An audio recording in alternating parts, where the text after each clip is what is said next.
หรือคนไทยอีสานเฮาหรือคนไทยทั่วประเทศนี่แหละที่จริงแล้วก็อยู่ตรงนี้มานานกว่าแน่นี่บ่แม่นว่าอพยพมาจากที่อื่นดอกมาจากที่อื่นก็มีที่ว่าอยู่ในเขตสมัยนั้นพระพุทธเจ้าสุวรรณภูมิสุวรรณก็แปลว่าท่อภูมิก็คือแผ่นดินท่องนั่นเองซึ่งเป็นของปฏิสถานพุทธศาสนาในโอกาสสุดท้ายเกิดสุวรรณภูมิคนเอิ้นร่วมๆว่าแผ่นดินท่องมันแปลเป็นภาษาเขาแต่จริงมันมีความลึกกว่านั้นคำว่าท่องหมายถึงสีเหลืองสีความชุ่มเย็นสุวรรณแปลว่าท่องภูมิแปลว่าแผ่นดินว่าแผ่นดินนี้สิเป็นที่ประดิษฐานแห่งความสงบเย็นคือเป็นที่ประดิษฐานพุทธศาสนานั่นเองทำให้องค์เอิญว่าจังสันแต่ว่าในแต่ละเขตแต่ละถิ่นต่างๆก็มีสื่อพื้นบ้านท้องถิ่นต่างกันอย่างเช่นแถวนครพนมคนเอิญผู้กำพร้าผู้พานคนเอิญผู้เพ็กมั่งจังสันแหละแล้วก็ผู้เขาชิจกูท่านตะกูผู้เขาท่านตะกูจังสิ่งก็คือแถวสระบุรีลักษณะชิจกูจังสิ่งจันทบุรีนั่นแหละตัวเฮาตรงอยู่ตรงนี้มานานบ่แม่นว่าจากหมู่อื่นดอกหมู่อื่นก็มีแต่ว่าภาษาพื้นบ้านภาษาถิ่นแต่ละอันแต่ละอย่างบอกก็ต่างกันคือเฮาเดี๋ยวนี้มันมีจักภาษาในประเทศเฮาเนาะมันมีจักภาษาเดี๋ยวก็ว่าย่อไทยก็ยังเดี๋ยวก็ว่าย่อเดี๋ยวก็ว่าลาวก็ยังมีลาวควรลา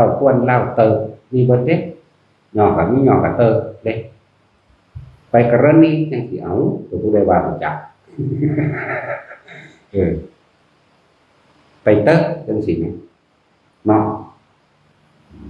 ผมก็เคยรู้จักแบบนี้รู้จักอยู่บ่ไปเด้อมันจะแล้วคือเฮาบอกว่ามันตำนานนั่นแหละแต่ว่ามันเป็นเมืองคือบ่ทันได้รวมเป็นเมืองเดียวกันก็พูดถึงต้นตระกูลเลยใส่คำว่าไทยมากับพระเจ้าตากนี่ได้ล่ะเป็นผู้ใส่ชื่อคำว่าอิสระบ่ขึ้นบ่อยู่ใต้อำนาจอิทธิพลของเมืองใดทั้งสิ้นนั่นแหละพระเจ้าตากเริ่มต้นว่าประเทศไทยมีความเป็นมาแบบใดพระนเรศวรต้องไปอยู่ในลักษณะว่ากอบกู้เมืองซื่อบ่ทันได้ถึงขั้นว่าตั้งประเทศแต่ว่าพระนเรศวรเป็นผู้สืบต่อนั่นแหละผู้ตั้งประเทศก็คือพระเจ้าตากเพิ่นชื่อว่าสินเด้แต่ว่าเป็นหมู่กันกับนายหลวงนายสินกับนายหลวงเป็นหมู่กันบวช3พรรษานี่เป็นบ่มาตั้งนานบัดนี้บวช3พรรษาเด้อแต่ว่าเพิ่นได้ความรู้วิชาการรบมาจากไสนี่สิบอกเนื้อในลึกๆให้หมู่นายพลทั้งหลายหรือนักเรียนการทหารทั้งหลายจะรู้จักเทคนิคหรือเรียกว่าศาสตร์แห่งการต่อสู้ให้ศึกษา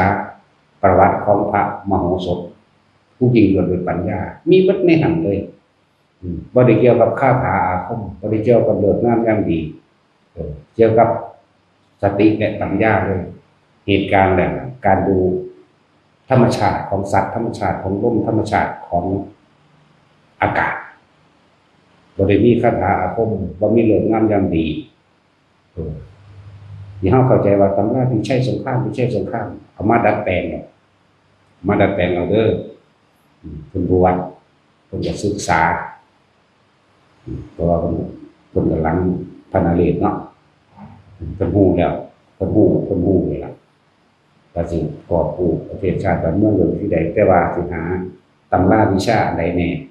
ที่สิมากอบกู้ได้เมื่อเพิ่นบวชแล้วเพิ่นก็เข้าไปศึกษาในพระไตรปิฎก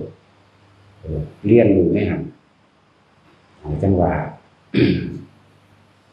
ศาสตร์ทั้ง16อย่างมีอยู่ในพระไตรปิฎกนั่นแหละแต่ว่าบ่ได้เขียนรวบรวมเป็นหนึ่งเดียวกัน แต่ว่ามีกระจัดกระจายในแต่ละภูแต่ละวรรคสั่นทั้งสองพระองค์อยู่คนละวรรคจากว่าล่ะก็คือสมเด็จพระเจ้าตากสินกับรัชกาลที่1พระพุทธยอดฟ้าจุฬาโลกมหาราชเขาเจ้าอยู่คนละวรรคเด้แต่ว่าบิณฑบาตมาเจอกันอันนี้บอกวัดเอาเด้อแล้วก็คุยกันบ้านเมืองเฮาโอ้ยแต่ก็ถูกเปลี่ยนจากคนที่มีความเห็นบ่ตรงกันคือพม่าใช่คือพม่าเป็นจังได๋มันสิรอบกอบกู้ประเทศชาติได้พากันศึกษานะครับศิลปศาสตร์ในการปกครองก็อยู่ในพระไตรปิฎกศิลปศาสตร์ในการปลูกใจคนก็อยู่ในพระมโหสถนั่นแหละศิลปศาสตร์ในการลบแต่สุดยอดในการลบคือพระมโหสถเด้อพวกในพ้นพวกในพันพวกนักเรียนในร้อยนักเรียนใน10ทหารและตำรวจทั้งหลายนั่นแหละเฮาสิได้เรียกว่าศาสตร์ความรู้ต่างๆในการปกป้องประเทศชาติมันมีอยู่ในศึกษาของพระมโหสถอ่านให้รอบคอบเต็มที่ในหันมีเริ่มต้นมาตั้งมือเกิดขึ้นเด้บ่ธรรมดาเด้นะครับถ้าเฮาเข้าไปศึกษาว่าเพิ่นเจาะอุโมงค์แบบใดเจาะอุโมงค์โดยบ่ต้องไปใส่ไฟจุดบ่ให้ควันเกิดจังซี่เจาะอุโมงค์ยาวถึง4กิโลกว่าสิลอดเข้าไปเจาะในระหว่างการของเมืองของพระเจ้าจุลนีพรหมทัตนั่นแล้วก็เอาแม่เอาลูกเอาเมียเอาหยังมาเป็นตัวประกันโอ้หลายอย่างอยู่ในหั่นเว้าบ่เบิดดอกมันละเอียดแล้วก็เป็นเรื่องที่ยาวอยู่แต่ว่ามีแต่ศาสตร์คือความรู้ทั้งหลายในการปราบอริราชศัตรูผู้บุกรุกผู้ลุกลานในหั่นเฮาสิได้ทั้งวิชาธรรมะเฮาสิได้ทั้งศาสตร์แห่งการปกครองบ้านเมืองและประเทศศาสตร์แห่งการต่อสู้อยู่ในหั่นร่วมอยู่ในหั่นศึกษาอันเดียวโลกมันเป็นหนังสือเป็นเล่มอยู่เนาะศึกษาอันเดียวเลยที่หาง่ายก็อยู่ในทัศชาตินะทัศชาติหมายถึง10ชาติสุดท้ายที่เขาจะรวบรวมลงไว้นะเรียกว่าทัศชาติเรามาเฮาก็อ่านเอาศึกษาเอาในหั่นรวมสุดยอดอยู่ในหั่นครับเนี่ยจังว่าประเทศเฮาที่จริงหรือว่าคนพวกเฮาเดี๋ยวนี้อยู่นี่น่ะบ่ได้อพยพมาทางอื่นหรอกชนชาติขอมบ่แม่นเขมรเด้อชนชาติขอมคือพวกมีความรู้ในการอักขระภาษาในการก่อสร้างบ้านเมืองหรือก่อสร้างปราสาทเฮ็ดวัดเฮ็ดพระเจดีย์พระธาตุเจดีย์ที่พวกนี้เป็นฝีมือพวกนี้สืบพยานวัตถุต่างๆกระเบื้องจานหรืออักขระภาษาสลักหินพวกของกับคนไทยเฮานี่แหละกับคนอยู่นี่แหละบ่แม่นคนทั้งอื่นทั้งไกลดอกนั่นแหละปฏิสิว่าเฮามาจากอินเดียติมันมีอยู่บ่แนวนั้นซั่นเนาะภาพวาดจิตรกรรมฝาผนังจังซี่มันมีอยู่ของอินเดียหรือว่าอินเดียแต่ว่าล่ะแต่ว่าหนังซุมื้อหนังพระพุทธเจ้าไปเฮ็ดแบบเป็นคนอินเดียมันบ่แม่นคนไทยคักๆนั่นแหละ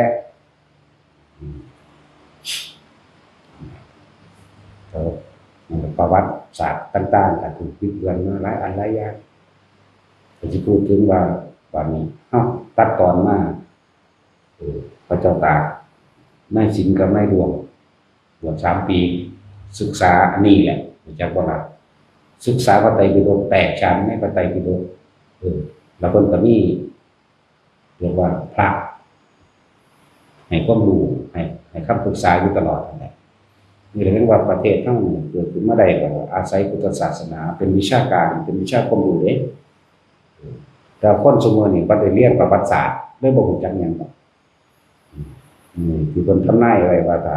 ศีลธรรมบ่กลับมาบ่หาแตว่าโลกาสิวุ่นวายในประเทศในแต่ละที่วุ่นวายแน่หรือคำว่าพระมหากษัตริย์แต่ว่าพระองค์ปกครองด้วยทัศพิธราชธรรมมาจากไสคำว่าทัศพิธราชธรรมค คุณธรรม10อย่างประจำสำหรับพระราชาผู้ปกครองชาติบ้านเมืองกับประชาชนก็เอามาจากพระไตรปิฎกเอามาจากพระพุทธเจ้านี่แหละศูนย์รวมอยู่หั่นแล้วก็มีมานานแล้วว่าแม่นว่าหาก็มีเด้นั่นแหละผู้ใดจะมีความรู้ทางด้านการลบมันอยู่ในหั่นแหละยุทธศาสตร์การลบเป็นหนึ่งในสัตว์ศาสตร์16อย่างของพระพุทธเจ้าเฮานะไปศึกษาเอาพวกในพลในพันพวกนักเรียนในร้อยใน10ในหยังก็แล้วแต่ศึกษาเอาอ่านอย่างขี้ข้านอาทิตย์นึงก็จบแล้วเนาะอ่านอย่างขี้ข้านสุดยอดแล้วขี้ข้านที่สุดในโลกหมายถึงเอาเฉพาะพระมโหสถแม่นผู้ยิ่งยวดด้วยปัญญาโอ้มันหลายเรื่องในเทคนิคของเพิ่นมีเบิดนั่นแหละเต็มไปด้วยเลขกลมันยาแต่บ่มีคาถาเข้าใจบ่มีคาถาเด้แต่ว่าเต็มไปด้วยเลขกลมันยาเอานักโลไปศึกนี่ออกศึกต้องไปฆ่าแม่นบ่ไปฆ่าเด้เนาะไปฆ่านี่ไปโกหกแม่นบ่ซั่นคนขายของมันบ่ได้บอกความจริงดอกแม่นบ่แท็กซี่ไปศึกไปฆ่าไปโกหกมันจังได้เงินเขาซื้อมา5 บาทมันก็สิว่า5 บาทโดนบอกกูก็ว่า10 บาทคือว่าบ่ได้ปานใดขาย20 บาทต่อลงเอา15 บาทก็เอาแน่ตัวหลักเนาะนั่นแหละจังว่าประเทศเฮาประกาศอิสรภาพขึ้นมาได้ก็อาศัยคำสอนในพุทธศาสนาตลอดทั้งยุทธศาสตร์การรบอันออกจากพุทธศาสนาโดยเฉพาะเรื่องพระมโหสถบัณฑิตสำหรับพระเจ้าอยู่หัวเฮาองค์ที่เก่าเพิ่นก็นักพระมหาชนกเด้ตกน้ำว่าเป็นผู้ยิ่งด้วยความเพียรนะสั่นแหละเขาเจ้าบิณฑบาตไปเจอกันก็คุยกันตกลงกันศึกรวมกันเนาะเฮาเป็นหมู่กันเด้นี่แหละพวกเราเป็นหมู่กันเจียวกันนั่นแหละจนว่าก่อกู้อีกเรื่องเอกราชประเทศชาติยังได้มาเรียบร้อยแล้วนะมันมีเรื่องนึงอยู่ดอกที่เกี่ยวกับแบบพระมโหสถนั่นแหละนั่นแหละผมก็เลยยกให้พระพุทธยอดฟ้าจุฬาโลกมหาราชเฮาเป็นราชการที่1ไปตัวเพิ่นเองสุดท้ายผู้ออกบวชได้บ่ได้ถูกตีด้วยความจันเด้อตัวเพิ่นเองน่ะเพิ่นเป็นผู้วางแผนเองเบิดนั่นแหละมื้อเพิ่นสิวางแผนกันเพิ่นวางแผนไว้กันแหละเพิ่นพระเจ้าตากพระแม่นพระพุทธยอดฟ้ามาร่วงตัวจะเป็นเจ้าแผ่นดินบ่ทางนี้ก็โยนดาบถิ่มอยู่เด้พระเจ้าหวงพระพุทธยอดฟ้าโยนดาบถิ่มเลยอย่าคิดจังซั่นบ่เคยคิดแบบนั้นแบบนี้คือเพิ่นแสดงความจงรักภักดีซึ่งกันและกันแต่ว่ากษัตริย์ที่ได้มาด้วยความเสื่อศรัทธาโดยประชาชนและมหาชนเป็นผู้ยกขึ้นเด้กษัตริย์แปลว่านักรบเด้อแปลว่านักรบที่มหาชนทั้งหลายเป็นผู้ยกขึ้นบ่แม่นยกตัวเองขึ้นเข้าใจว่าล่ะเพิ่นบ่ได้ยกตนเองขึ้นแต่ประชาชนมวลชนทั้งหลายยกขึ้นให้เป็นเองนั่นคือสมศักดิ์ศรีเข้าใจว่าล่ะนั่นแหละจึงบอกว่าคุณค่าและความรู้ต่างๆที่ออกจากพระพุทธเจ้าล้วนแล้วแต่เป็นประโยชน์มหาศาลหาประมาณบ่ได้คำว่าปริญญามาจากไสมาจากพระพุทธเจ้าเลยล่ะแม่นบ่เภสัชมาจากไสเลยอย่าคิดว่าเจ้าของทันสมัยไหนแต่เอาภาษาพระพุทธเจ้ามาใส่เภสัชก็พวกขายยานั่นแหละแม่นบ่ล่ะประเภทสัตว์ของสัตว์มาจากไสห้องพดุงคันมาจากไสของรักษาคันนั่นบ่พดุงคันภาษาพระพุทธเจ้ามาประทุนเดชเด้อเราจะได้รู้คุณนั่นหลายแล้วจังว่าให้กำลังใจหรือว่าหาแนวทางการศึกษาที่มันเป็นศาสตร์แห่งวิชาในการปกป้องตนเองและประเทศชาติก็คือพระมโหสถมันเป็นเรื่องเฉพาะเรื่องของคนเองถึงพระมโหสถเองอ่านอย่างฉีกขาดที่สุดอาทิตย์นึงแบบฉีกขาดที่สุดในโลกแล้ว ที่มันก็จบอ่านเรื่องเดียวนั่นแหละคุ้มค่าแล้วมีเบิดในหันเลยมีเบิดในการป้องกันประเทศในการล่วงหรือผลต่างๆเกี่ยวกับอริราชศัตรูทั้งหลายมีเบิดเด้อและที่มาความพามหากษัตริย์เฮาแหลกมาด้วยเลือดเนื้อในการต่อสู้ในฝีมือตลอดทั้งคุณธรรมกว่าสิรวบรวมคนขึ้นมาได้กว่าสิถูกยอมรับได้เหมือนธรรมดาเด้คนออกรบทั้งหน้าเด้บ่ได้อยู่ทั้งหลังเด้บ่ได้อยู่ในห้องแอร์เด้สิว่าใครกินอยู่นำกันกับหมู่พวกกินอยู่นำกันไปเลยจนเป็นที่ยอมรับแล้วเขาก็ยกให้เป็นหัวหน้าบ่ล่ะเป็นหัวหน้านักรบหลายอย่างนักเอายกให้จนถึงขั้นว่ายกให้เป็นกษัตริย์ยกให้เป็นและเพราะว่าเพิ่นก็มีพระสติราชธรรมในหัวใจของเพิ่นมาแล้วแล้วก็เป็นผู้ประกาศอิสรภาพจากเมืองต่างๆเรียกขึ้นชื่อว่าเป็นประเทศไทยแปลว่าอิสระเป็นสั้นหรือว่าพวกทหารแผ่นดินนี่ทหารนี่ถือว่าเป็นหัวใจของแผ่นดินเด้อทหารนี่คือหัวใจของแผ่นดินเลยนะเพราะว่านักการเมืองสิตีกันฆ่ากันยังปานใดก็สร้างถ้าทหารเขามาปึ๊บหยุดนั่นแหละแล้วก็ประเทศของเฮาเองสร้างขึ้นมาก็สร้างขึ้นมาโดยทหารโดยแล้วเป็นเลือดพระเจ้าตากทั้งนั้นให้มันเป็นทั้งจิตให้มันเป็นทั้งวิญญาณจิตคือความคิดสำนึกในบุญคุณวิญญาณคือความรู้สึกว่าแผ่นดินนี้เป็นแผ่นดินเกิดของเฮาเองปู่ย่าตายายพ่อแม่เฮาเองเราเฮาก็ได้รับความสุขสบายมากเพราะว่าปู่ย่าตายายของพวกเฮานั่นแหละเป็นผู้รักษาไว้แม่นบ่ล่ะเฮาเกิดที่หลัง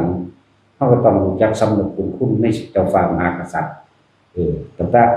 กษัตริย์เริ่มมาจากพระเจ้าตากพระพุทธเจ้าฝ่ายจุฬาโลกนาราพุทธเลิศดานภัยนั่งก้าวเจ้าอยู่หัวจอมเก้าเจ้าหัวจุดจอมเก้าเจ้าหัวเก้าเจ้าหัวปิ่นเก้าเจ้าอยู่หัวเนี่ยจนว่าอันนั้นทำให้โดนผู้คนเราดูเดียดจนว่าเป็นรัชกาลที่10วชิระลงกรณ์เก้าเจ้าอยู่หัวเนี่ยลูกพระเจ้าตากประเทศนั้นลูกพระเจ้าตากลูกนั่นแหละจังหวะมูทหารหารทั้งหลายให้เป็นจิตวิญญาณของพระเจ้าตากรักชาติยิ่งกว่าชีพตนเองทหารตำรวจนะเรื่องส่วนตัวไว้ที่หลังแล้วก็โดยทหารทุกเหล่าทัพนะพวกท่านทั้งหลายนะเป็นได้ให้ทานกับตนเองนี่แล้วเรียกว่าเป็นปรมัตถทานคือสละชีวิตตนเองเป็นทานทำเพื่อผู้อื่นได้รับความสุขสบายเด้เข้าใจว่าล่ะพวกทหารพวกเจ้าสิมีอาญาแผ่นดินใบอันนึงอยู่ดอกนี่เป็นกฎธรรมชาติธรรมดาเป็นธรรมฆ่าคนโดยปกป้องเพื่อให้ผู้อื่นดูดีมีสุขไม่บาปเพราะว่ามิตราอาญาแผ่นดินถ้าว่าเสือกระตายลงไปถามจุมบาลลงพอให้ฟังถ้าว่าเสือกับไปพิสูจน์เราเองมิตราอาญาแผ่นดินอยู่แล้วก็เป็นปรมัตถทานแห่งชีวิตเพื่อเอาสละชีวิตของเขาเองเพื่อรักษาคนหมู่มากบอกว่าแผ่นดินนี้ฝากไว้กับทหารบ่แม่นทางการเมืองแต่การทหารนี่ถือว่าเป็นหัวใจของชาติหัวใจของแผ่นดินหัวใจของประชาชนเลยคำว่าชาติก็คือคนนั่นแหละแผ่นดินก็คือที่อยู่เฮานี่แหละประชาชนก็ทั้งหมดนี่แหละอยู่กับเฮาได้นอนอยู่สุขสบายนี่ก็เพราะว่าทหารแต่ว่าที่มาของทหารก็คือกษัตริย์แปลว่านักรบแบบว่าคนที่เอิ้นว่าทหารของพระราชาพอมาจากพระราชามาจากกษัตริย์ตะกี้เพิ่นก็เป็นปุถุชนธรรมดาเจ้าตากหรือพระนเรศวรก็ตามสืบต่อเนื่องกันมาหาพระเจ้าตากจนมาถึงพระพุทธเจ้าฟ้าจุฬาโลกมหาราชขึ้นมาเพิ่นยกให้กันซื่อเพิ่นบ่เอาการลบศึกทั้งเบิดนี่เพิ่นชนะได้เบิดแต่ว่านี่พูดถึงพระเจ้าตากการลบทั้งเบิดนี่ชนะเบิดแต่เพิ่นก็ได้ความรู้ศาสตร์และศิลปศาสตร์แห่งสัตวศาสตร์ข คะแนนหนึ่งในศาสตร์ศาสตร์16อย่างเป็นนำออกมาใส่สามารถตีเอาประเทศอื่นก็ได้แต่ว่ามีพระองค์หนึ่งมาสอนเพิ่นเมื่อเขามาหาบ่ผิดเปื้อนเลือดมากเกินไปแล้วและตอนนี้คิดกำลังโลภบ่ได้ทำเท่าที่สมควรและจำเป็นตอนนี้คิดกำลังโลภแล้วให้เลิกให้หยุดแปลกประหลาดเด้วันธรรมดาเด้เพิ่นอยู่ในระหว่างทำกลางวงล้อมนะแต่ว่าพระองค์นี้เดินพาทหารเป็นหมื่นๆมาได้จังได๋แต่ว่าพระองค์นี้เดินพาฝูงมาได้จังได๋ฝูงทหารล้อมเพิ่นไว้อยู่นั่นน่ะนั่นแหละเพิ่นบอกว่าเพิ่นต้องฟังความพระองค์นั้นพระองค์นั้นจะมันไผหรอกเพิ่นก็เลยระลึกนึกถึงคือพระองค์นี้เป็นจังคือบอกจี้ถูกกับความคิดที่เพิ่นเป็นอยู่แท้กำลังเพิ่นมีมากแล้วการลบน่ะบ่มีผู้ใดสู้ได้เพิ่นประกาศอิสรภาพไปแล้วบัดนี้เพิ่นสิบุกเอาเพิ่นสิบุกเอาประเทศอื่นก็หมายบุกเอาเมืองอื่นหมายถึงโลกเกินไปแล้วเกิดกลายเป็นจิตโลกบ่ได้ทำเท่าที่ควรและทำเท่าที่จำเป็นเท่าที่จำเป็นและจำเป็นต้องทำแต่นี่บ่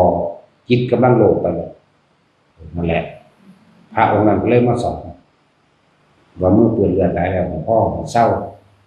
ตอนนี้เฮาก็เป็นอิสระภาพไปแล้วอันนั้นให้ง้วนขึ้นหลังกับของเก่าหมายถึง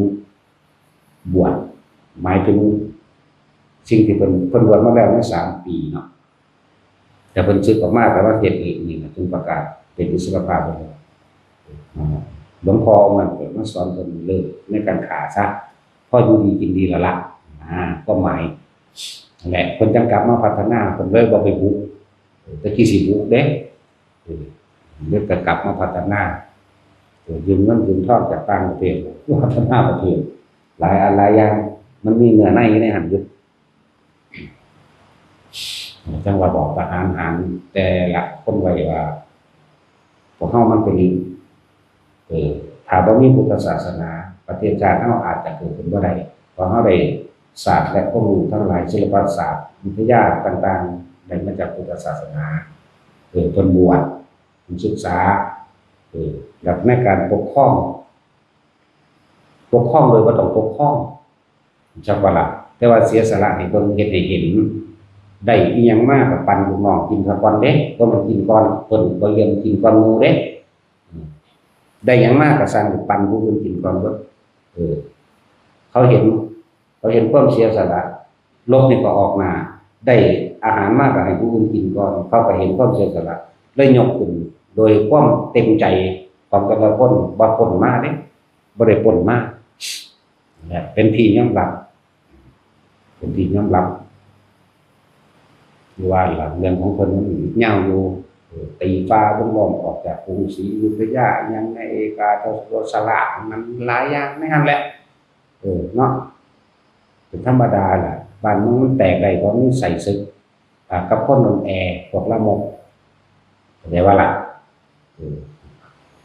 มันก็บ่ตรงปกปานใดหรอกกับอันที่เขาเขียนมาในประวัติศาสตร์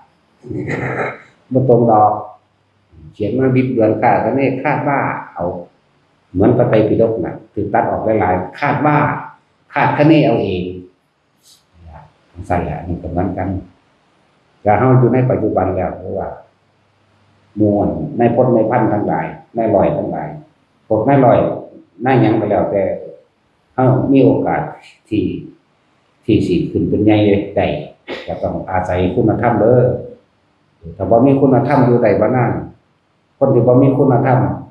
แม้จะได้ทรัพย์สมบัติจากมารดาบิดาเป็นร้อยล้านพันล้านก็ตามก็ไม่อาจสามารถรักษาทรัพย์ไปได้เห็นบ่ล่ะเพราะว่ามีวิชาความรู้ในการรักษาบัดนี้แม้นบัดนี้พวกก็ถ้าเป็นพวกที่มียศถาบรรดาศักดิ์และตำแหน่งทั้งหลายก็บ่อาจสามารถรักษายศถาบรรดาศักดิ์และตำแหน่งเอาไว้ได้เพราะขาดคุณธรรมจากว่าคุณคือหยังเฮาจะเป็นใหญ่ใดก็ว่าผู้อื่นเอื่นว่าเขามีคุณธรรมคือความจริงจากว่าเสียสละตนเองต่างหากล่ะเลยคุณธรรมก็ว่าแหละพวกทหารทั้งหลายที่จริงก็เลือดเนื้อพระนเรศวรเลือดเนื้อพระเจ้าตากแผ่นดินนี้ เป็นที่มาได้ก็เลือดเนื้อของบรรพบุรุษพวกเฮารักษามาจังพวกเฮาจนสุขสบายเมื่อประเทศไทยบ่เคยเป็นเมืองขึ้นเมืองไผเลย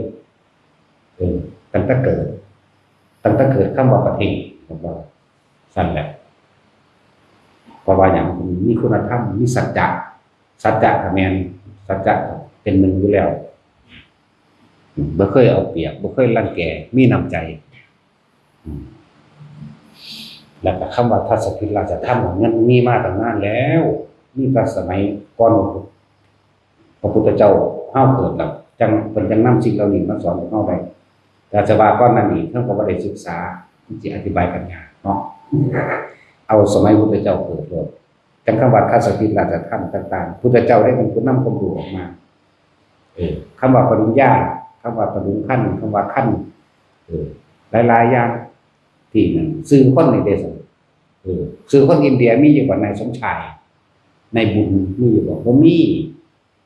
อับดุลระอิบราฮิมยังบ่เลวบ่มีเด้นั่นเนาะแม่นเด้นั่นน่ะอันนี้นายละสินคมโสภานี่แหมนี่เด้จะแม่นแต่ว่าล่ะยังนางจันทาตัวนี้บัดนี้นางยังบุอีโลอีเลปะตัวที่ตัวแทนภาษาบ่ได้มีเลยได้ไทยกัดแบบจริงแล้วเงินซื้อเฮามันบ่ว่ามานพพันมีอยู่ทั่วประเทศเลยจังซั่นแล้วก็นี่แหละคือไทยซื้อญี่ปุ่นมันมีอยู่กับอินเดียบ่มีเด้นั่นแหละเป็นทำไมตะกี้พระเจ้าเป็นแผ่นดินทองของน้องเป็นวัดสุวรรณภูมิแต่ว่าเขตอะไรเขตต่างๆก็ไปวัดคือกันมันก็มีสื่อพื้นบ้านมันอยู่เนาะสกลนครผู้เพชร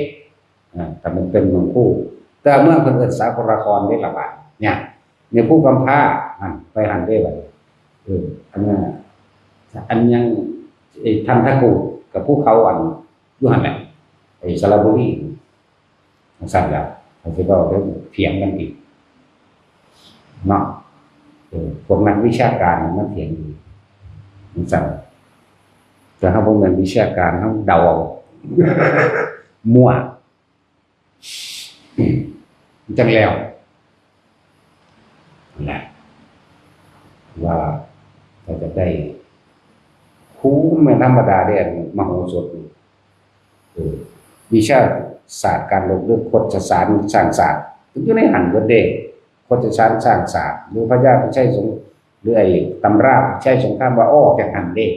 มันเป็นต้นตำรับมันอยู่ในหันเด้อพากันไปศึกษาเอาเฮาสิมีทั้งคุณธรรมมีทั้งความฉลาดในการลงไว้พลิกเอาตัวรอดควรถอยควรเข้าควรออกควรปรับปรุงแบบใดมีในหันเบิดแล้วก็เอามาจากหันเพิ่นแต่งใหม่ซื่อดอกวิชานั้นอันนี้เรือทหารเอกของบ่แม่นเอกหรอกแต่มันเอกเบิดนั่นแหละพระเจ้าตากผู้นึงเพิ่นอายุก็ว่างนั่นแหละเพิ่นบ่ทันได้ปลดดอกแต่สิเอาเรื่องปลดจะขอออกไปบวชผู้ละตั้งผู้ละตั้งเมืองอียิปต์อีกคนนึงก็ไปตั้งตำราขึ้นมาเรียนว่าวิชานั้นวิชานี้ไปเพิ่นชื่อเขาเจ้า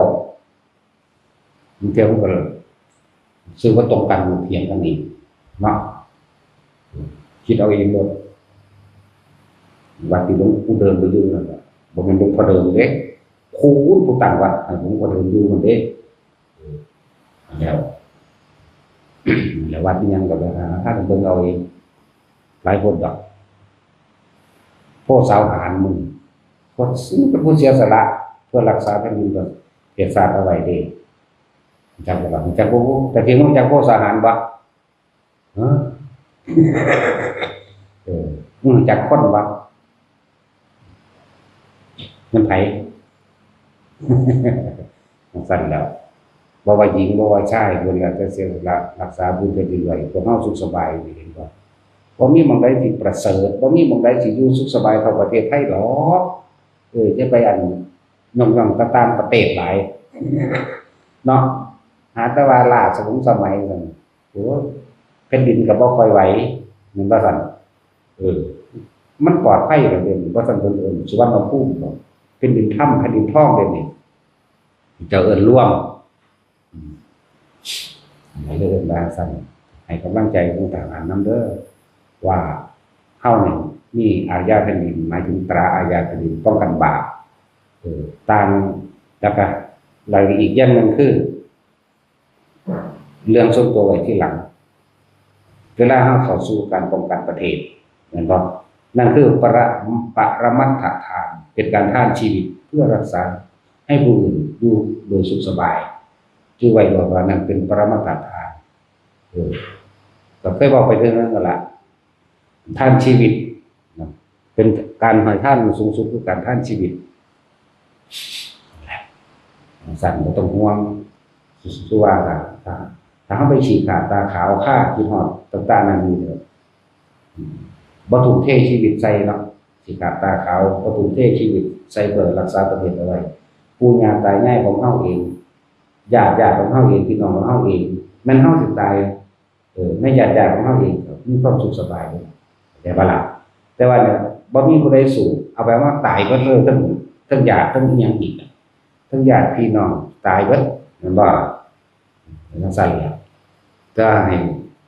มีความภูมิใจอยู่อย่างหนึ่งคือมันเป็นปรมัตถทานแห่งชีวิตจังซั่นจนตัวไว้ภายหลังจังซั่นแหละมันมีในหันแต่อานิสงส์โดยธรรมมันก็มีอยู่แล้วคือสมัยอันพระมหาสดกับพระโมคคัลลาเนี่ยโอ้ยเจ็บทั้งเจ็บปวดทั้งเสียเวลาตัวเองธรรมดาแต่ว่าผลสุดท้ายมาแล้วก็เป็นยอดเป็นผู้มีฤทธิ์มีเดชอยู่เลยนั่นแหละจะรู้ว่าประเทศไทยสามารถโดยธรรมและพระเจ้าตรัสประกาศก่อนที่สิลกให้เกิดเป็นไทยเลยคนถวายชีวิตของตนเองถ้ารักษาประเทศชาติอันนี้แผ่นดินอันนี้อุทิศตนนี้เพื่อรักษาแผ่นดินนี้ไว้เพื่อบูชาคุณแห่งพระพุทธศาสนานี่สั่นพระเจ้าก็ทำหน้าไปแล้วว่าถ้าจะบอกเรื่องการทำหน้ามาก่อนพระยาลินดำจังสันจังสีเป็นบอกเราเบิดแล้วแต่หาเรานี่แต่หนังสือเฮาเสียกับหายตัวนี้แล้ว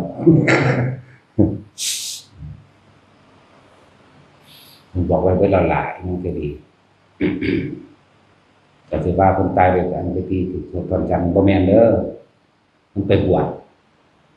แล้วก็ไปป่วยตายเอาเองผมบ่ได้ขาแม้แต่สมเด็จพระนเรศวรมหาราชครับเพิ่นก็ดีไปตายอยู่ป่วยเอาเองในป่าทุกอุบัติบาท400ไข่ป้าพอดีกับน้องใช้ด้อยพุทธบาทพุทธกับท่านตายบ่ได้เห็นว่าเป็นนรกด้วยขาก็เลยเนาะเป็นสวรรค์อยู่ได้ล่ะเดี๋ยวองค์สั่นแล้วพระเจ้าตากก็เหมือนกันเว้นว่าสิต้องนรกด้วยขาคนหลายตลอดเนาะแต่ว่าฆ่าผู้อื่นเด้นั่นน่ะเพื่อสิรวบรวมแผ่นดินนี้ไว้เป็นพุทธบูชาเพราะฉะนั้นพระเจ้าจะใช้ซื้อไว้ในสมัยการครั้งนั้นมันบอกไว้เวลาละพระเจ้าลินดำพระเจ้าลินยังมันว่าไว้ดอกลืมละชื่อนั้นแล้วสิบ่ตรงปกหรือสิเถียงกันเนาะแต่คือเพราะว่าทุกคนเนี่ยได้อยู่สุขสบายนี่ก็เลยอยากให้ทุกคนเข้าใจว่าอาหารนี่คือหัวใจของชาติหัวใจของประชาชน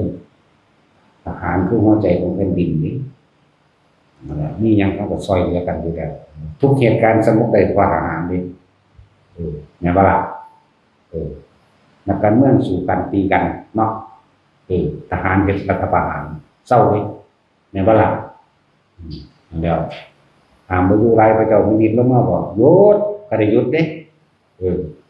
เพราะทหารก็เดือดเนื้อมันก็เป็นเรื่องซั่นล่ะแน่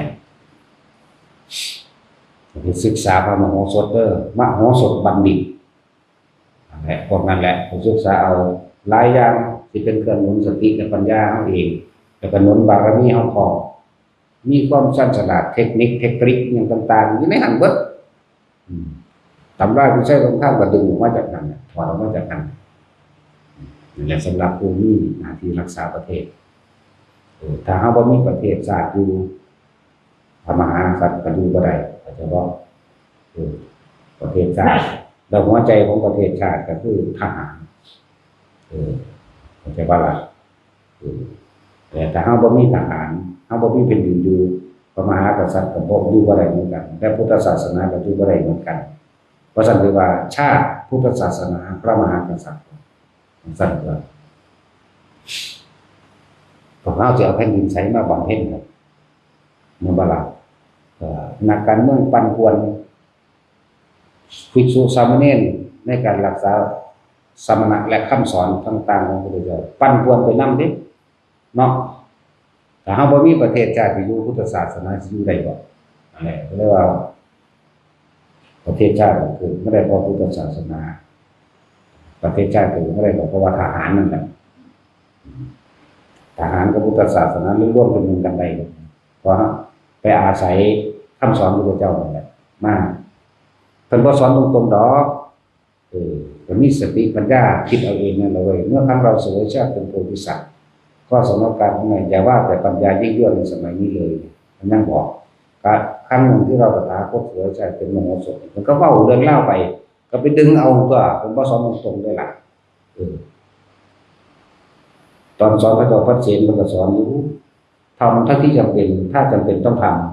ำแล้วกับอาจารย์สตูงนี่ก็สอนอยู่เพิ่นบ่ได้สอนให้ขาหรอกคิดเอาเองนั่นเว้ยเนาะแต่เฮาราคาแมงบ่เด้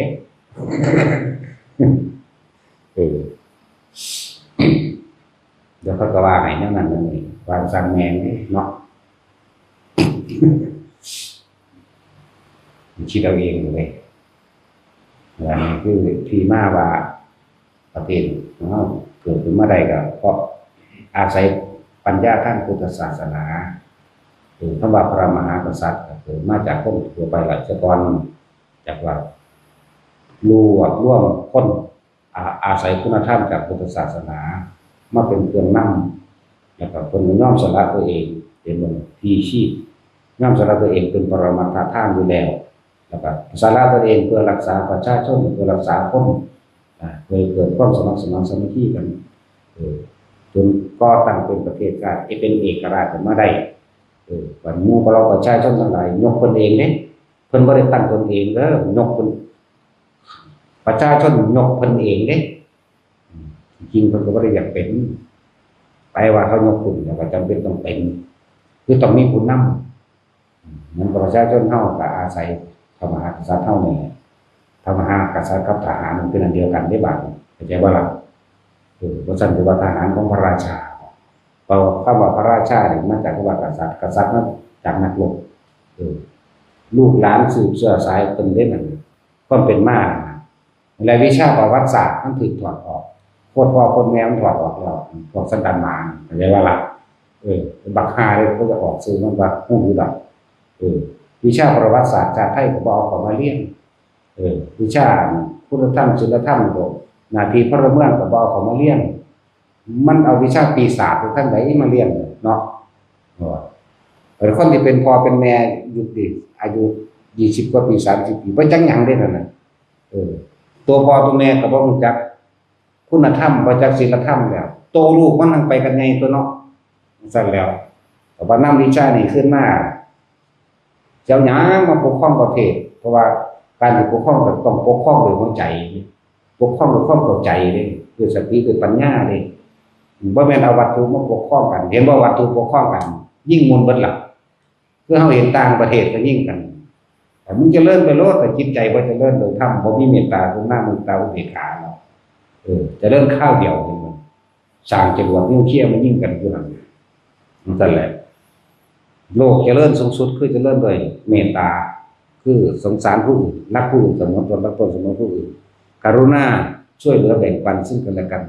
มุทิตาไม่อิจฉาริษยาซึ่งกันและยินดีร่วมกันเวลาผู้อื่นได้ดีทำดี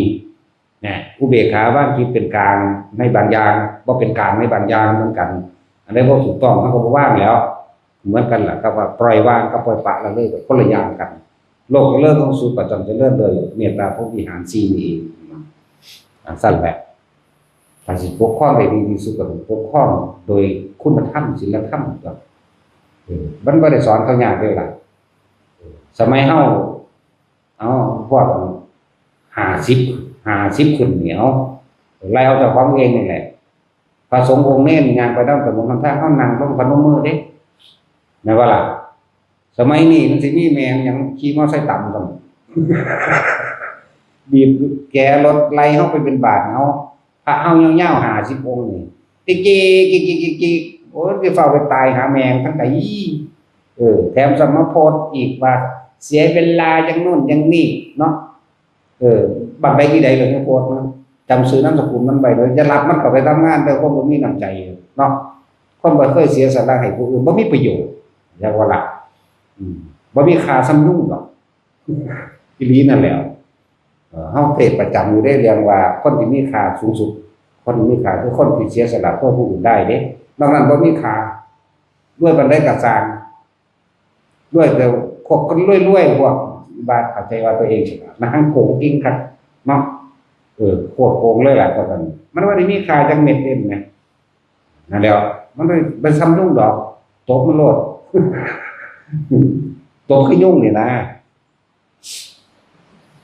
แล้วตั้งสั้นแล้วลงดูภาวะเขาไปบินทางว่าเฮ็ดให้รถติดมึงไปสร้างประโยชน์หาแมวหยังเนาะได้กูมาอีกแล้วนี่แต่กูได้กูตีนฝาปากพวกนี้เขาสิอู้ดอกนั้นนำสืบกับไปโหลดคนต่างๆเราซื้อนามสกุลมันลูกหลานมันก็จะไปบอกมันสอนให้ลูกหลานมันเห็นแก่ตัวเนาะบอกตามในงานต่างๆว่าจะหลับเด้อคนนึงไปตั้งใดเห็นแก่ตัวแต่ว่าล่ะมันสั่นแล้วก็คือนี่แหละวิชาพุทธศาสนาก็หายออกจากหลักสูตรการเรียนแล้วยังอีกล่ะวิชาหน้าที่พลเมืองก็หายออกไปแล้วประวัติศาสตร์ก็หายออกไปแล้วมันจะฮู้บ่ว่าความเป็นมาในประวัติศาสตร์ชาติไทยเป็นมาจังไดเนาะเอาวิชาปีศาจแมงทั้งหลายมาสอนกันบ่ให้รู้จักบุญคุณพ่อแม่กันน่ะโคตรพ่อโคตรแม่สอนแนวนั้นเนาะจังซั่นแล้วตามความจริงโดยธรรมเลยบัดนี้มันสิสอนแนวนั้นก็สร้างความจริงคนก็มีความเคารพและคิดถึงพ่อแม่คือเก่าเด้นี่คือความจริงนี่เป็นธรรมอันนี้ก็ไปเกี่ยวกับวิชาปล่อยพ่อแม่มันตายมันให้นำอยู่ได้ล่ะเนาะลูกมันตายก็ยังให้นำนั่นล่ะจังซั่นแล้วนี่คือความจริงนี่คือธรรม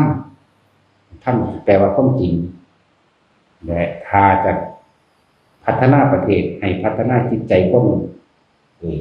พัฒนาทางความคิดตะกอนว่าให้เกิดความเชื่อมั่นในเรื่องของกรรมแต่บ่มีหิริโอตตัปปะเกรงกลัวในบาปบ่ล่ะบ่มีความเกรงกลัวในบาปบ่ย้านบาปบ่ย้านผลของการกระทำแห่งบาปกรรมทั้งหลายที่พวกเราเอาเฮ็ดไว้เนี่ย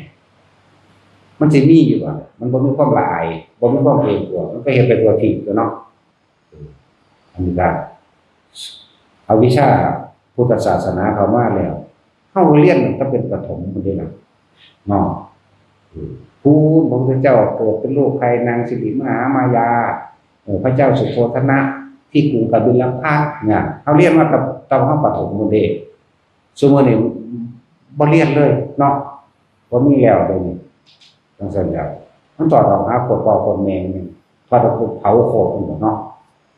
บ่ได้ก็สร้างบ่ได้ก็สร้างเด้บ่ได้เงินได้ก็สร้างคนบ่มีประโยชน์แต่ว่าญาติก็อยู่ไปตายนี่นะเนาะในว่าซั่นอยู่แท็กซี่มันจะจักล้านปีพุ่นบ่อยู่โลดหนักๆกำหนักให้เขาแท้งอย่างต้องไปได้ข้อหลอดข้อมือแต่อาหารเนี่ยนอนหนักๆผู้หญิงจะเอาอยู่บ่ว่าซั่นตัวเนี่ยหน้าที่พลเมืองจังซี่บ่ฮู้จักว่าเช็ดหยังบ่ได้เฮ็ดหยังถูกใจด่ากันโลดนี่บ่มีความละอายในเกณฑ์ของบาปบ่มีความเคารพจำเกรงในผู้ใหญ่เห็นว่าซั่นบ่ถูกใจก็ว่าเอาบ่จักความเป็นมาบ่มีความกตัญญูเบิ่งเอาง่ายๆโลดนะซุมื้อนี้กินยาบ้าฆ่าพ่อฆ่าแม่อยู่แม่นว่าซั่นบ่ได้ไปเบิ่งไกลอะไรเด้อคนบ่มีคุณธรรมศีลธรรมนำของบ้าๆมาขายความเห็นแก่ตัวแม่นบ่จังซั่นก็บัดพวกบ่จักที่จักแดนหยังก็ไปกินพ ราะว่ามันบ่มีคุณธรรมศีลธรรมมันบ่เรียนมาบ่เก่งกว่าบ่บ่ละอายบ่บาปมันก็ฆ่าพ่อฆ่าแม่มันซั่นมันซั่นเด้อพอเงิน20 บาทบ่ได้มันเอามีดฟันหัวตายซ้ํก็มีย้ายเฒ่าๆ70-80 ปีว่าบ่มีมันฆ่าตายซ้ํฆ่าเอาเงินดำ100 200 20 บาทก็มีได้ล่ะเนาะก็นั่นแล้วสิเอาหยังไปอบรมถ้าบ่ปลูกฝังความกตัญญูปลูกฝังความให้เคารพในคุณบิดามารดาปู่ย่าตายายมาก่อนบ่ปลูกฝังนั่นเดี๋ยวหยังไปปลูกฝังก็แทรกซ้อนเข้าไปวิชาพุทธศาสนาเข้าไปการกระทำแบบนี้การคิดแบบนี้เป็นบาปแบบนี้เนี่ย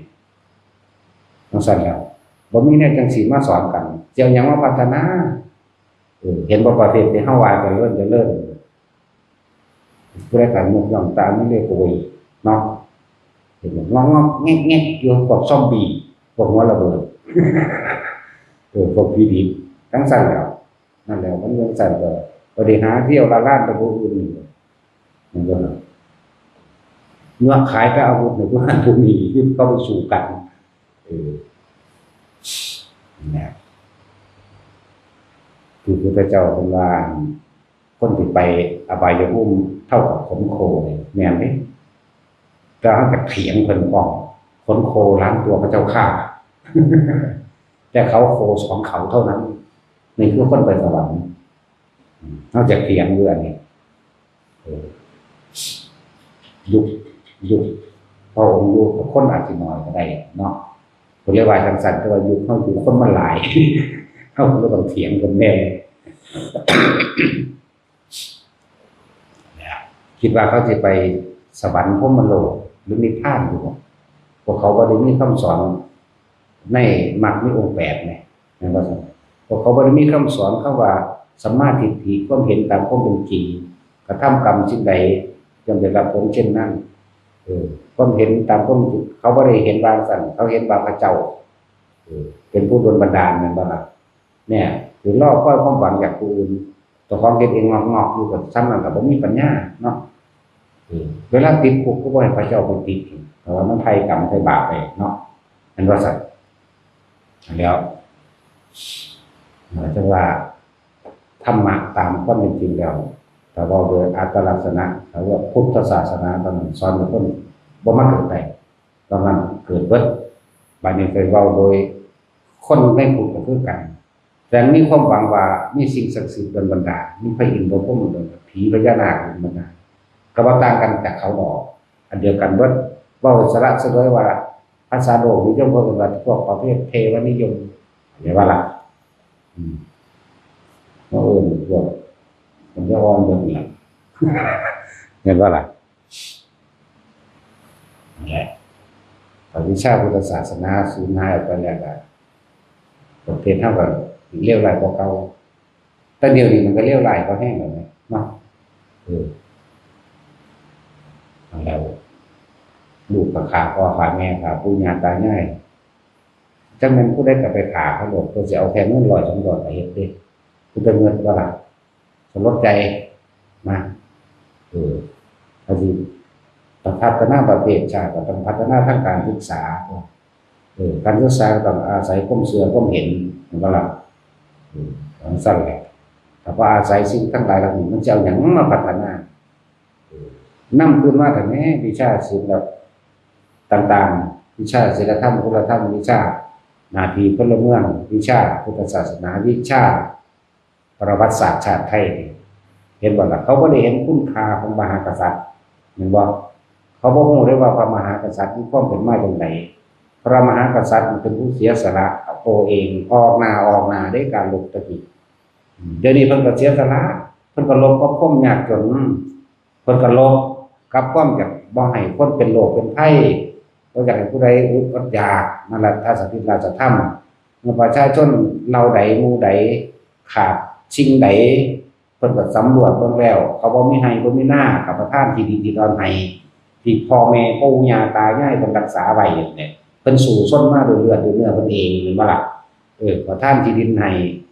บ่มีพืชพันธุ์นั้นนี่ก็เพิ่นก็ประทานอันนั้นให้ ทุนการศึกษาโอ้ยหลายอย่างภาษาอื่นถ้าทราบไปว่าสิบราชาว่าราชาคือพระราชาความจริงสิบประการที่พระราชาพึงกระทำว่าถ้าสักทิราชธรรมสั่งว่าคือให้ประชาชนทุกหมู่เราอยู่ดีมีสุขว่าให้วุฒิไว้อดอยากเพิ่นก็ลบตอนนี้ลบเข้าไปลบก็ความทุกข์ยากลำบากประชาชนเท่านี้ประชาชนก็คือเลือดเพิ่นนั่นเนี่ยว่าเด็กน้อยสมมุตินี่มันบ่ได้จักหยังเพราะว่ามันขาดวิชาศีลธรรม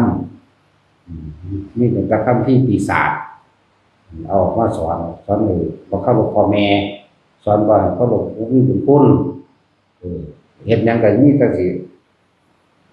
แบมือขอจากพระเจ้าโคตรแม่มันมาทางไหนมันสิมีมาทางไหนเนาะแต่ของก็บ่มีแผ่นดินสิดูแล้วคือบ่ให้มันเสกขึ้นได้ไหมแม่ว่าล่ะสั่นก็สอนให้ถ้ามันมีหรือมันเฮ็ดให้เกิดสงครามเป็นหยังบ่เนาะสั่นก็ผู้บ่ดลบันดาลเนี่ยมันเศร้าเกิดสงครามบททดสอบเอาไว้ทดสอบแม่นี่บ่สั่นตัวพุทธศาสนาเนี่ยสอนให้ทุกคนมีน้ำใจมีเมตตาเขาถึงต้นมันหลดคือว่าเฮาก็ปรารถนาความสุขเสมอภาคกันเบิดนี่แหละ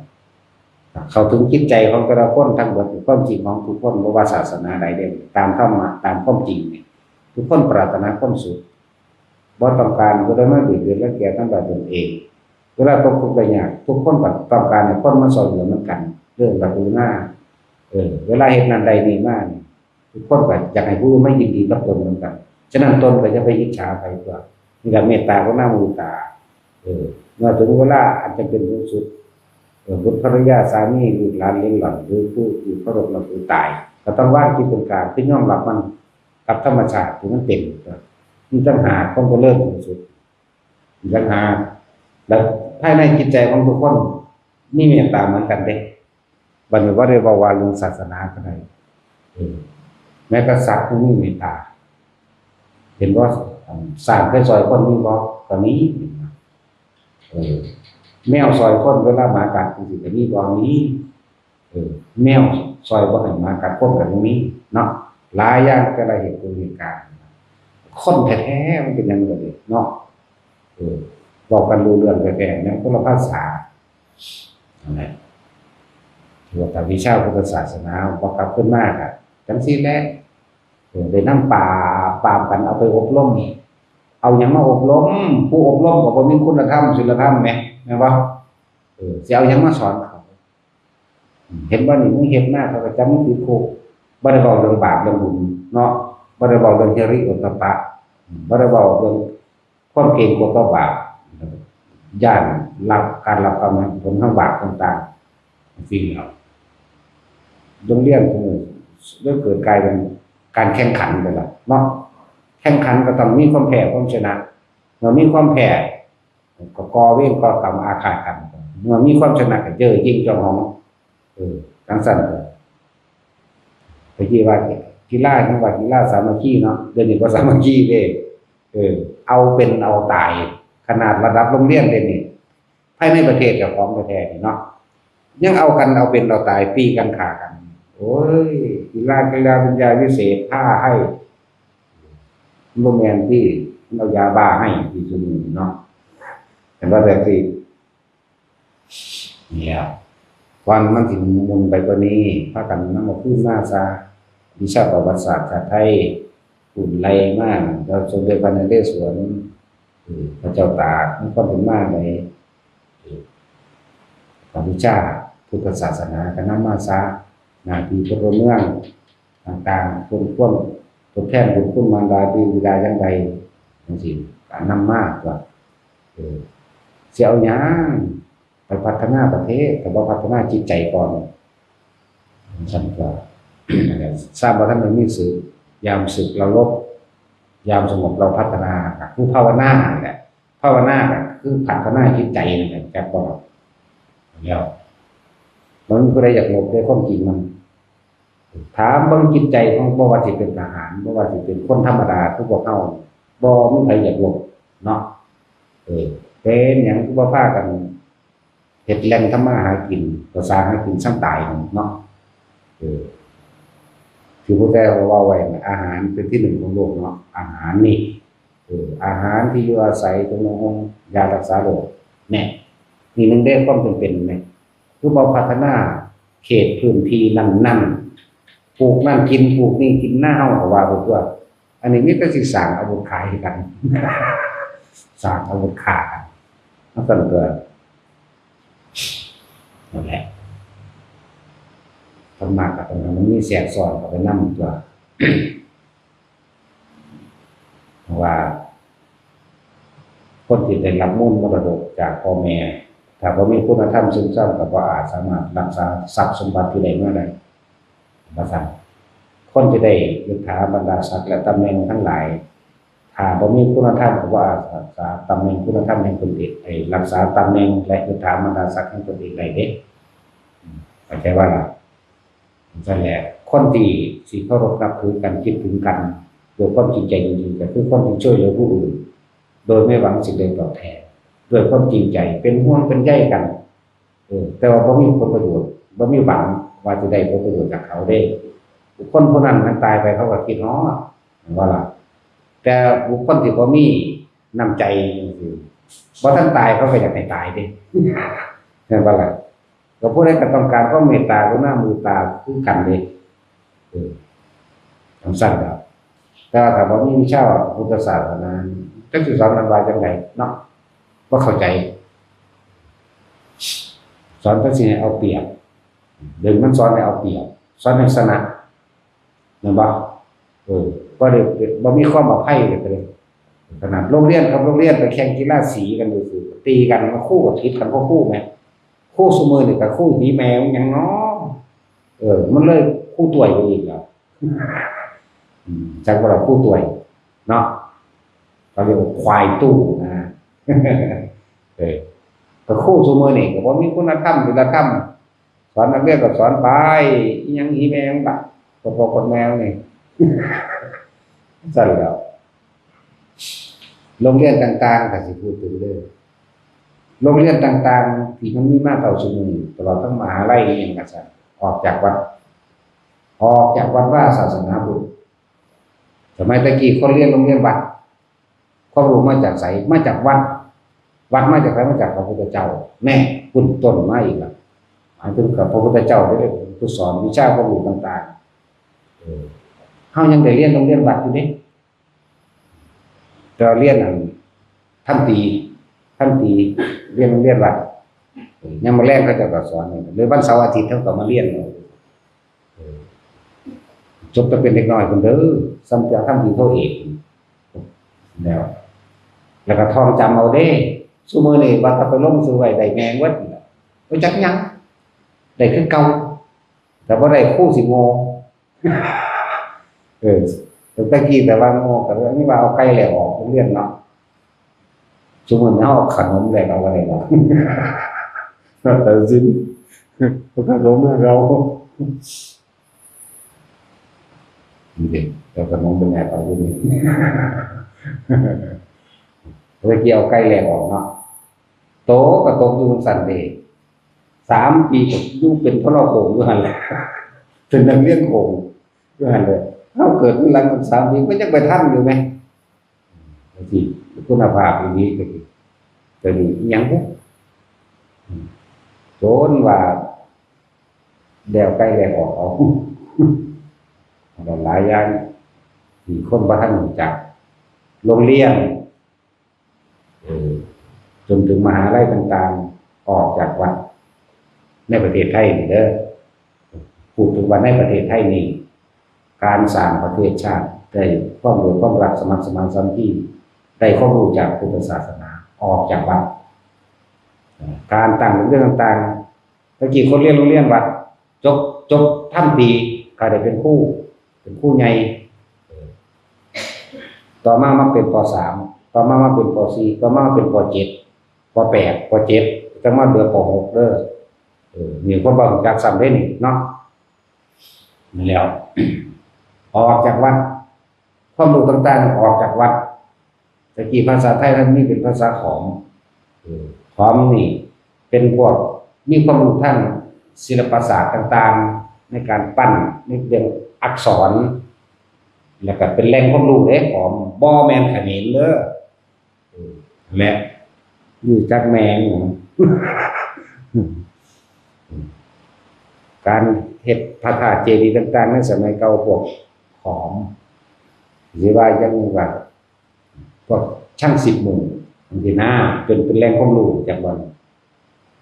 มันยังใหม่อยู่เด้คำว่า30 หมู่ยังใหม่อยู่นั่นแหละก็สิเป็นหยังคือว่าอักษรขอมอักษรธรรมนะครับอักษรขอมอักษรธรรมนั่นแหละมันมาแบบนั้นถ้าหากสิเว้าตรงนี้เราพูดกันอย่ามาในได้พูดหลายพุทธศาสนาเนี่ยเป็นแหล่งความรู้ทั้งหมดในประเทศไทยนี่เอาเฉพาะประเทศเฮาก็ได้บาดนี้ไปว่าทั่วโลกก็ได้เด้เอาประเทศอังกฤษก็ปกครองแบบสิงหาด้วยเนาะบุพภาวนาสิกขาได้เขาเอาไปนั่นแหละก็เลยน้องผู้ดีเดินถึงเศร้าดีแล้วล่ะ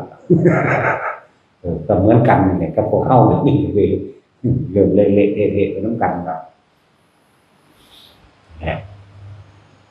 เด็กมาสมมุติมันสิเข้าใจบ่รู้แล้วเนาะมันบ่เคยเห็นเอาควายไถนาแหมมันบ่มีดอกแต่ว่าเห็นแต่รถไถสั่นก็สมมุติทำฉีดยาเข้าหรือยังเอาโดรนล่ะเนาะคุณก็อายุไปพุ่นล่ะโอ้ยจักความอดทนมาแม่กันไดใส่มันไปซื้อผงชูรสแม่น่ะเอาจักกัน10 เมตรมันเห็นอยู่ไม่มีแล้วว่าต่อโอ้ยมันบ่มีความอดทนอ่านตลกว่าบ่มีรถมันยังว่าอย่างนี้เคลียร์เรื่องสิเป็นโรคเด้อธรรมดาเด้เป็นโรคติดโทรศัพท์เอาแต่ใจตีพ่อขาแมวโทรศัพท์ก็อีหลีแมวติดขนาดแล้วหลายๆอย่างที่พวกเฮาบ่รู้ประเทศไทยเนี่ยเกิดขึ้นได้เพราะพุทธศาสนาและโรงเรียนทุกโรงเรียนที่เกิดขึ้นมีต้นตอออกจากพุทธศาสนาออกจากวัดจากวัดละออกจากวัดเนี่ยหลักสูตรเรียนต่างๆและกฎหมายออกจากภายในของในพุทธศาสนากฎหมายสมมุติใส่อยู่แต่ที่มันบ่หลายขอกันนี้ดอกสมมุตินี่มันพวกอันนักฆ่าเงินเป็นนักฆ่าเงินนักการเมืองบางทีแมวยังมันเข้ามานี่ความมันเอาเงินจ่ายเขามันก็มาหาเอาเงินมันก็กอบโกยเอาตัวเนาะนี่นี่แหละนั่นสิบ่แม่นเอาแม่บักใดอีใดบ่ซื้อเสียงนั่นบักท่าได้เลยเอาได้อีใดบ่ซื้อเสียงให้กูตายเหงาเอาผู้เดียวหน่อยๆก็ได้เอาเนาะบ่ต้องว่าทั้งเบิดว่าทั้งเบิดมันก็ซื้อทั้งเบิดเข้ามาเขาก็เข้ามากอบโกยเอาตัวเห็นบ่ครับภาษากอกน้ำซื้อกอกน้ำหิแมงก็เอาไป80,000มาโลดกูซื้ออันละ12 บาทกอกน้ำก็ดีโถส้วมจังซี่แม่120,000เนาะเห็นว่าเสาไฟฟ้าที่เราเฮ็ดโครงๆมีไฟก็ติดเมื่อวานได้เท่าไหร่แท็กซี่โอ้ยกูว่าน่ะ85,000ได้นั่นน่ะสู้ไปซ่อนเบิ่งแน่บ่ได้เอารถไปซ่อน85,000ได้นั่นน่ะเสานี่เฮาเฮ็ดเอาเองก็ได้1,000 กว่าบาทมันสั่นก็นั่นแหละแม่นหยังสั่นโกงบ่สั่นพวกบทสรุปที่เฮาบ่เห็นเลยพวกปวกพวกมดแดงพวกมดแดงมดดำพวกสัตว์นี่เป็นจิตยืดยานั่นแหละแม่นเบิดเด้เวลาเขารบกันสงครามกันสัตว์เหล่านี้ก็ได้รับความลำบากรุนแรงเด้บ่ว่าแต่คนเด้เขาตู้พวกเรานี่ตายก็ได้น่ะตายแล้วสิไปสวรรค์สิบ่ลงนรกคือเก่าคิดพอเพราะเวลาเขารบกันเขาซัดระเบิดใส่กันหรือแม้กระทั่งเขาซ้อมรบเนาะตุ่มไฟไหม้ไปหมดตายก็ได้พวกให้ตายก็ได้มัดเม่นทั้งหลายตายก็ได้สังเสษจะตายก็ได้หลายครับก็พวกเขานั่นแหละสิได้ไปรับแบบนั้นสั่นแล้ว เห็นเบิดนั่นแหละนั่นแหละก็บ่ได้เชื่อดอกบ่เชื่อกระซ้างสุขก็ได้รับคือเก่าบ่เชื่อก็ตามของเขาเห็นบ่แห้งเลยถ้าได้อาสงไขยก็มีได้ถามโทษสิว่ามันสิได้เป็นชีวิตคือมึงจักกับเท่านั้นแล้วเชื่อตอบเข้าได้เฉยนี่คิดมานี่ก็ว่าสามอาสงไขยแล้วโทษสามอาสงไขยมันบ่ได้น้อยเด้ตะกี้มึงเป็นหยังเอาไว้ภาษาตะกี้ว่าเป็นผู้โลหิตเป็นนักกฎหมายตัดสินคดีโกงกันมันโกงเงินในขั้นความโกงมันแล้วนี่ได้มาคิดได้เมื่อสายไปแล้วนี่ว่ามันเป็นหยังเป็นเสนาบดีมาเป็นอมาตย์อันนี้นางกี่โกงมานะจังสั้นเหรอตะกี้ก็วางสั้น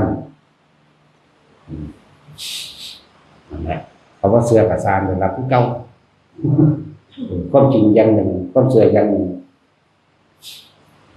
สังเกตเป็นตัวนั้นเวลาเขาสอบบทตุ่มเคยคิดพอว่ามีสัตว์ตายหรอแต่ละคนคนนี้เคยคิดพอว่าให้น้ำต้นไม้บอกให้คือให้อยู่น้ำไก่นั่นไหมเคยเห็นบ่คือให้น้ำไก่น้ำห้างไก่นี่ไหมมันเคยไปโกงห้างไก่บ่ได้นี่ให้เป็นเต็มมืออยู่นั่นน่ะเนาะสั่นตัวก็เลยบอกว่าเอา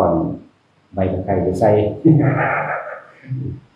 แหละพวกให้พวกสัตว์ต่างๆอยู่ในหันมดดำมดแดงมดนั่นแล้วแต่ถูกไฟลวกตายนั่นเลยคือเศษกรรมที่เขาได้รับพวกขี้โกงทั้งหลายนั่นแหละเศษกรรมมันแบบนี้เข้าคิดเข้าเบิ่งมันประเทศที่เขายิ่งกันมุนเบิดตึกล่ามันจอบสัตว์ทั้งหลายตายหลายก็คนเลยแบบมันบาลานี่แล้วผู้ใดเคยคิดถึงจิตใจสัตว์ตัวนั้นเนี่ยมันเล่านั่นเนี่ยเขาถึงความรู้สึกของเขาเนี่ยจังว่ามันหนาสงสารมูสัตว์ทั้งหลายในการต่อไปโหดไล่ยิ่งกว่านี้อีกเวลาเขาเทน้ำร้อนต้องไปตามจีบินจีดอนบางที่ไปถึงมันดำมันแดงถูกให้เข้าใจว่าแม้ว่าเขาไม่ได้ตั้งใจก็เป็นบาปแต่ว่าเป็นเศษกรรมของสัตว์เหล่านั้นนั่นบาปที่ว่ายังก็พวกตั้งใจเป็นบาปเด้อก็จะตั้งใจเพื่อราคาเป็นบ่ได้เนาะแต่สิเรียนได้บ่เรียนได้ได้กูค่าเฉยๆไร้อารมณ์คือพวกแวนดอกแต่ไปกูยังยอมอยู่ว่าสั่นเบิ่งแม่งอยู่สั่นความรู้สึกเขาความรู้สึกเฮาคือเดียวกันเจ็บปวดเหมือนกันถึงมันสิเป็นสัตว์ก็ช่างมันว่าซื่อๆเด้ตาขาซื่อๆผู้ว่าแหละไงจังว่าคนกลัวนรกเอาไว้มั่งจะคิดได้มาสายไปแล้วแต่ว่าจังไรก็ช่างพวกเขาบ่อาจสามารถที่จะจัดการความคิดเห็นของใครได้พยายามควบคุมความคิดเท่าดีกว่าความเชื่อนั้นเป็นเรื่องส่วนตัวอยู่แล้วไม่มีผู้ใดบังคับความเชื่อของใครใดไม่มีผู้ใดบังคับความคิดของใครใดฉะนั้นเฮาฮู้อยู่แล้วสิ่งทั้งหลายล้วนที่จิตเกิดตายล้วนที่จิตบ่เกิดเป็นอยู่ที่จิตเฮากันตามว่าฉะนั้นควบคุมความคิดกับของเองคือบ่ให้มันออกไปทางที่เป็นอกุศลคิดกุศลสักวันคิดอยากใส่บาตรคิดอยากไหว้พระคิดอยากสวดมนต์บนนั้นบนนี้คิดอยากฝึกหัดปฏิบัติธรรมนะแต่ไปเริ่มคิดว่าเห็นเขาใส่บาตรสาธุในใจเลยฝืนเอาสักวันที่แรกต้องอิจฉาเขาหลายเลยเนาะฝืนเอาเห็นคนใส่บาตรเห็นคนสั่งวัดเห็นคนทำความดีฝืนโมทนาสาธุน้ำเขาในใจแล้วก็ฝืนไปฝืนมากก็เกิดความเคยชินเองแต่ความเคยชินเกิดเป็นความเชื่อมั่นในตนเองจากความเชื่อมั่นในตนเองก็เป็นเรากระทำเองมันจะคอยแทรกซึมมาจากความสบายใจระหว่างอิจฉาคนทำดีกับโมทนากับคนทำดีอันใดดีกว่ากันนะว่าคิดเอาด้วยตนเองก็เห็นเขาไปทำบุญมหาดีคนที่อิจฉาไฟเขาตัวของเด็กความบ่พอใจในตนเองไฟคือราคะความบ่พอใจที่เขาไปทำดีเนาะเป็นสั่นแหละแต่ไปเอาหนาดอกนี่ไม่จะฟ้องอยู่ตอนนี้เนี่ยกับคนที่ว่าไปทำบุญนั้นเห็นได้เนาะคือได้โอกาสของเขาสาธุในใจเฮาแหละเนี่ย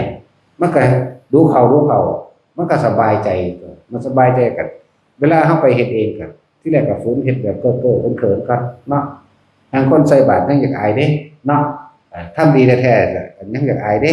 ไปสแตกเรานะเปิดเพลงเติมกลับบ้านกลับเมืองอยู่เนาะมันคือบ่อายโอ้พวกแม่งลิ้นหมาเป็นเรื่องถูกต้องเด้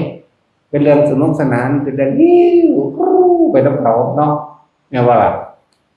ถ้าเห็นคนไปใส่บาตรย่อยเขาเด้พวกบ้านเนาะมันสันเห็นคนใส่บาตรมันไปวัดไปว่าหาว่าคำคือมึงอีกล่ะมันสิคำคือมึงสิไปของเก่ามึงอยู่การปฏิบัติธรรมมันเป็นของล้ำสมัยบ่แม่นล่าไม่บ่แม่นล่าเด้ล่าสมัยมันคือหยังล่าสมัยบ่พูดการ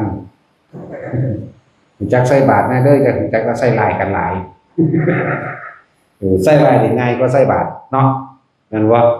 ไปใส่บาตรก็อยากอายคนเด้หมู่ไปดีไปก็มีเก้อๆเขินๆเฮ็ดจังได๋เนี่ยโอ้ยบ่ธรรมดาเด้ใส่บาตรก็สิมาสวดมนต์คือการเงอะๆงะๆมาอยากอายคนอยากเขาว่ารู้นั่นน่ะนั่นแล้วผมจะว่าแม่นบ่ล่ะแม่นเบิดแล้วพวกกันนั่งอยู่เดี๋ยวนี้แม่นเบิดเลยที่แรกก็ฝืนๆที่แรกก็มองซ้ายมองขวาอย่างแต่เขาว่าเนาะแล้วแต่สิมันก็เป็นบ่แม่นบ่ใส่บาตรที่แรกมันเขินบ่จังซั่นแล้วซัวซ่ามอยู่จังซั่นเป็นซัวซ่ามมันบักเถือนั่นล่ะเนาะเป็นเก้อๆเขินๆเบิ่งคนนั้นเบิ่งนี่ทั้งแต่เป็นร้อยลีซะอย่างผู้อื่นเนาะให้เราตะจุยเอามันจุยกันเด้บ่จักหยังเด้นั่นโตชิบหายเด้ตัวนั้นไว้ยังเข้าห้างเบิดกูจุดเทียนไว้บ่ไปดับไฟใหม่สายไฟไงเบิ่มอยู่ถ้าเป็นของผู้อื่นมันใหม่หมดบ้านหมดเมืองหมดแล้วอันนี้ไฟเดิมของเอามันเลยใหม่เย็นๆอยู่คืออยู่บ่เป็นหยังใหม่บ่มแงมันตัวยิบหายน่ะจะสิว่าจังได๋ด่ากับจังนั้นน่ะด่ากับสังเก่าหรือผิดก็เร็วกว่าเขาความคิดถูกกว่าเขาอีกบ่พัฒนาหยังเลยเด้อโอ้ยสูงก็เก็บใจเฮาอยู่ซื่อหานี่หัวเราะดีกว่าหัวเราะก็จังหยังควบคุมตัวเองดีกว่าเด้อไปแบบนี้เฮาว่าสามารถเฮ็ดให้โลกนี้หรือคนทั้งโลกนี้สัตว์ทั้งโลกนี้เป็นไปดังที่ใจเฮาอยากให้มันเป็นเนาะฉะนั้นเรียกว่าตนแรกเป็นดีของตนเอาตนเองให้มันพ้นได้เฮาซอยผู้อื่นได้ก็ซอยเท่าที่กำลังให้มันซอยได้เท่านั้นเท่าที่จำเป็นเท่าที่เห็นเฮาว่าสามารถเฮ็ดได้ผมจะพูดถึงว่าพระพุทธเจ้าเกิดมานักประมาณบ่ได้มากอยู่กับเม็ดไส้ในพื้นโลกนี้แต่ซึ่งเป็นของตัวใดยากมันคือบ่ได้เดี๋ยวมันทางบ่แม่นมันยากที่สุดเด้แต่เฮาเห็นพระพุทธเจ้าองค์นี้องค์เดียวก็พอแห้งชีวิตเฮาสั้นๆนิดเดียวเฮาก็ยังเข้าใจว่ามันยืนยาวแล้วเนาะบ่ได้ยาวเลยเทียบใช้สวรรค์เป็นละหม่อมเป็นละอันมาของเขาหายใจเดียวมันเฮาเกิดตาย3ชาติก็มีธรรมดาแล้วนั่นบ่ควรประมาทควบคุมตัวเองคือหยังตัวเองคือจิตตัวเองคือใจตัวเองคือความคิดควบคุมใจควบคุมจิตควบคุมความคิดให้มันมาอยู่กับความรู้สึกในลมหายใจ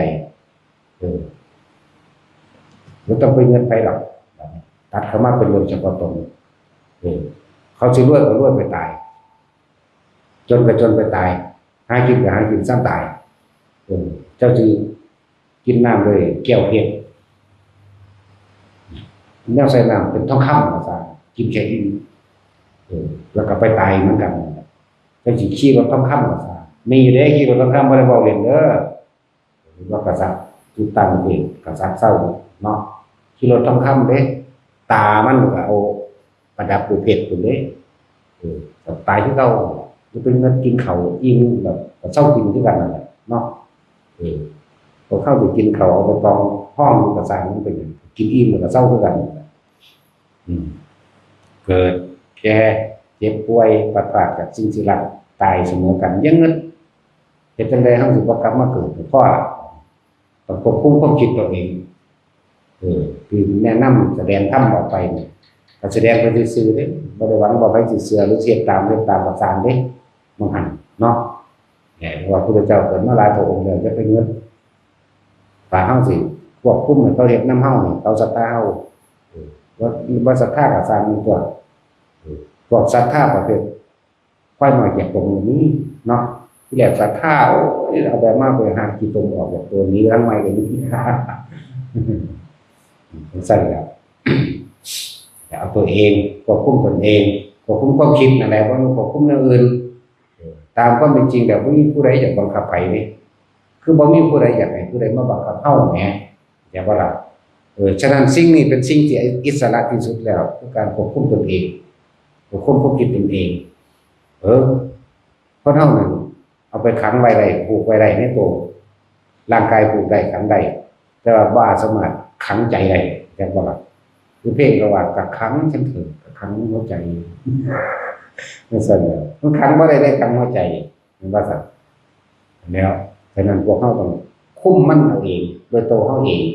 ผู้ใดควบคุมความคิดอยู่กับลมหายใจได้ผู้นั้นบ่มาเกิดเด้อนั่นแหละเอาแค่นี้บ่ต้องยังมากหรอกมันสิรู้หยังบ่รู้หยังก็สร้างของมันดอกมันอยู่ในลมมาได้นะขอบคุณครับ